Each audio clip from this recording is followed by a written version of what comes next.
आतंकवादियों के brand ambassador क्यों बने नेता? मैं मध्य प्रदेश के चीफ मिनिस्टर के नाते देश का पहला चीफ मिनिस्टर था जिसने सिमी पर प्रतिबंध लगाया। ये जरूरी है कि एक इम्पार्शियल इंक्वायरी हो। कानून के दायरे में जो भी जांच हो, जो भी कार्रवाई होना चाहिए। तो पकड़ सकते थे उनको, अरेस्ट अप कर सकते थे उनको, क्यों अरेस्ट नहीं किया? जब आतंकवाद का धर्म नहीं होता तो फिर आतंकियों का धर्म कैसे?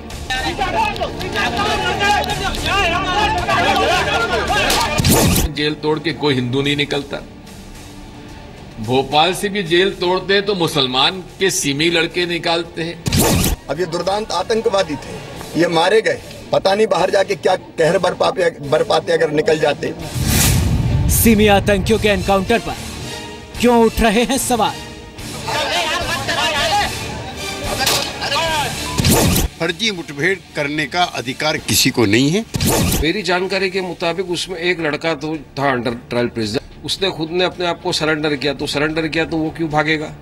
ये लोग एक सवाल क्यों नहीं करते हैं कि जो वहां पर जेल का हवलदार मारा गया उसको किसने मारा था? सिमी आतंकी बनाता है तो उसे बचाने की कोशिश कौन कर रहा है? इन 8 व्यक्तियों के पास से 2 315 बोर के देशी कट्टे, 2 12 बोर के देशी कट्टे, जिसमें 315 बोर के कट्टे में 2 राउंड चले हुए थे। तो क्या पुलिस ने उनको पहले चेतावनी दी? पहले हवाई फायर करें 10-15, तो वो नहीं आए, वो सीना ठोंकते रहे, जय बोलते रहे। इनके लिए आसमान सर पे उठाने की कोशिश हो रही है और शहीदों की शहादत के बारे में 2 शब्द नहीं बोले गए। आतंकियों के एनकाउंटर पर सियासत के 10 सबूत।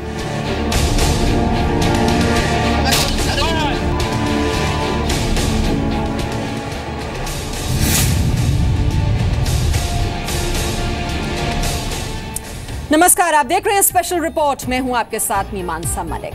हम आतंकी बचाते हैं। जी हां, हम ऐसा इसलिए कह रहे हैं क्योंकि एनकाउंटर पर राजनीति करने के लिए उतावले नेताओं ने जांच रिपोर्ट तक का इंतजार नहीं किया और न ही राजनीति पर कंट्रोल किया।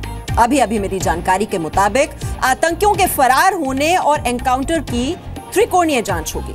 एनआईए, पूर्व डीजीपी नंदन दुबे और एमपी सरकार की एसआईटी, ये 3 अलग अलग जांच टीम हर एक पहलू की जांच करके अपनी रिपोर्ट देगी।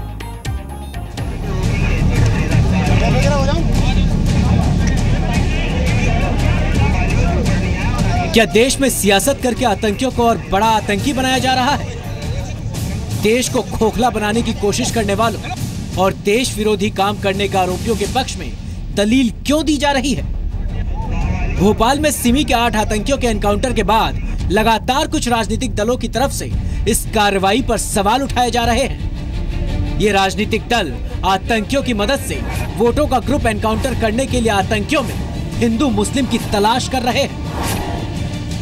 क्या कारण है कि खंडवा में से निकलते हैं तो सिमी के मुसलमान निकलते हैं जेल तोड़ के, कोई हिंदू नहीं निकलता। भोपाल से भी जेल तोड़ते हैं तो मुसलमान के सिमी लड़के निकालते हैं, मुसलमान धर्म के सिमी के लोग ही जेल तोड़ते हैं, कोई हिंदू नहीं निकलता। और जब जेल टूटती है तो उसमें मुसलमान ही भागते, हिंदू नहीं भागते। अगर दिग्विजय सिंह ने कुछ कहा है तो मुझे कांग्रेस पार्टी और सोनिया गांधी से पूछना है कि जो दिग्विजय सिंह बोल रहे हैं क्या वो कांग्रेस पार्टी की लाइन है? जब भी देश या दुनिया में कोई आतंकवादी घटना होती है तो हर नेता, धर्मगुरु और राजनीतिक दल यही कहते हैं कि आतंकवाद का कोई धर्म नहीं होता। ऐसे में कांग्रेस नेता दिग्विजय सिंह आतंकियों में हिंदू मुस्लिम क्यों तलाश रहे हैं? अपने 2 बयानों में दिग्विजय ने सबसे पहले सिमी पर बैन लगाने की बात कबूली। मैं मध्य प्रदेश के चीफ मिनिस्टर के नाते देश का पहला चीफ मिनिस्टर था जिसने सिमी पर प्रतिबंध लगाया और तब राजनाथ सिंह उत्तर प्रदेश के मुख्यमंत्री थे, उन्होंने नहीं लगाया था, मैंने लगाया था। सिमी पर बैन लगाने के पीछे क्या कारण है, पहले ये भी जान लीजिए। सिमी एक आतंकवादी संगठन है और गृह मंत्रालय के मुताबिक अनलॉफुल एक्टिविटीज एक्ट में लिप्त है, इसलिए देश में उस पर प्रतिबंध लगाया गया है। सिमी के बारे में पूरी जानकारी होने के बाद भी राजनीतिक दल एनकाउंटर के तुरंत बाद बिना किसी जांच और रिपोर्ट का इंतजार किए अपना फैसला सुना रहे हैं। तो ये जरूरी है कि एक इम्पार्शियल इंक्वायरी हो। मैं मध्य प्रदेश सरकार से इस बात का मुतालबा करता हूं कि वो खुद सुप्रीम कोर्ट मॉनिटर्ड इंक्वायरी के लिए राजी हो जाए। अभियुक्त को एक बार सरेंडर करने का मौका दिया जाए, जो इसमें नहीं दिया गया। लेकिन फर्जी मुठभेड़ करने का अधिकार किसी को नहीं है, इसलिए इस पर सवाल उठे हैं तो सुप्रीम कोर्ट के जज से जांच कराई जानी चाहिए। कानून के दायरे में जो भी जांच हो, जो भी कार्रवाई हो ना, होना चाहिए।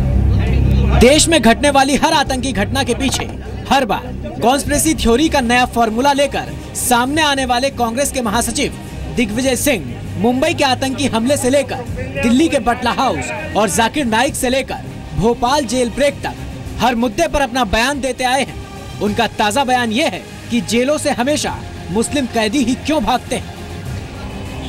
जेल तोड़ के कोई हिंदू नहीं निकलता।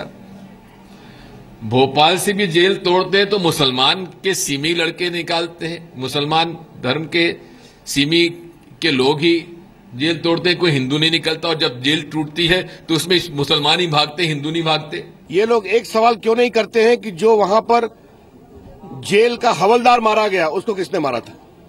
उसकी निशंस हत्या हुई है। ये सिमी के कई लोग खंडवा की जेल से भी भागे थे। तो कम से कम देश की सुरक्षा के बारे में एक स्वर से बोलना चाहिए। इस मामले में हिंदू मुस्लिम एंगल निकालने वाले दिग्विजय सिंह को सबसे पहले इन 8 सिमी आतंकियों पर लगे आरोपों पर एक नजर डालने की जरूरत है। इन 8 आतंकियों पर सबसे बड़ा आरोप 4 शहरों में हुए बम धमाके का है। 2008 में अहमदाबाद बम धमाका, 2014 में बिजनौर, 2015 में पुणे और चेन्नई में बम ब्लास्ट के पीछे इसी ग्रुप का हाथ था। आतंकियों पर मध्य प्रदेश, तेलंगाना और ओडिशा में 16 बैंक डकैती का आरोप है। 2010 में भोपाल के मणपुरम बैंक में 2.5 करोड़ की चोरी में ये आतंकी शामिल थे। तेलंगाना के करीमनगर में स्टेट बैंक ऑफ इंडिया की ब्रांच से 46 लाख रुपए की चोरी के मामले में इस ग्रुप के 4 आतंकी शामिल थे।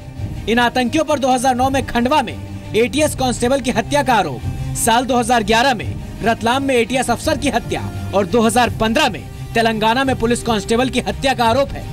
8 में से 3 आतंकी 2013 में खंडवा जेल तोड़कर भागे थे। अब सवाल है, जिन आतंकियों पर ऐसे गंभीर आरोप लगे हैं, उनके बीच हिंदू मुस्लिम की तलाश क्यों हो रही है? क्या राजनीतिक दलों के लिए सियासत देश की सुरक्षा से भी ज्यादा जरूरी है? Things will come out. We are not here to just sit and pass judgments on the basis of some reports. राजनीतिक दलों ने इससे पहले सर्जिकल स्ट्राइक के बाद सबूत मांगे थे। अब आतंकियों के एनकाउंटर पर सवाल उठा रहे हैं। क्या सर्टिफिकेट मांगने का आवेदन देकर सच को दबाने की कोशिश हो रही है? दिल्ली से रवि त्रिपाठी के साथ प्रवीण दुबे, जी मीडिया, भोपाल।